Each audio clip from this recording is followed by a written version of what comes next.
बिस्मिल्लाहिर्रहमानिर्रहीम। अस्सलाम वालेकुम नाज़रीन, मैं हूं इब्रार हुसैन। सबसे पहले दिन भर की अहम 11 हेडलाइंस। कोरोना वायरस ने लोगों को रातों रात अरबपति बना दिया, चीफ जस्टिस पाकिस्तान।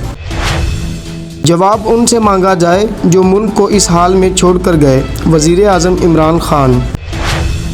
उस वक्त तक वज़ीर रहूँगा जब तक वज़ीर आज़म का एतमाद हासिल है, फवाद चौधरी। संथिया डी रची को पाकिस्तान से डिपोर्ट करने के लिए दरख्वास्त दायर कर दी गई। मकई की मार्केट क्रैश कर गई, काश्तकारों को 40 अरब रुपए से ज़ायद का नुकसान। SOPs पर अमल ना किया गया तो हस्पतालों पर दबाव बढ़ जाएगा, वज़ीर आज़म इमरान खान। कोरोना लॉकडाउन की वजह से पाकिस्तान में फंसे 748 भारतीय शहरियों की वापसी शुरू।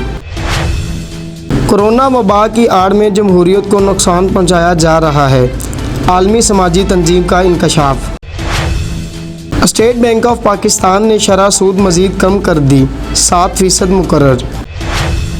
एशिया कप के लिए PSL 6 की कुर्बानी खारिज अज़ इम्कान करार। माहिरा खान की हमशक्ल के सोशल मीडिया पर खूब चर्चे, तस्वीर वायरल होते ही मद्दाह हैरान रह गए।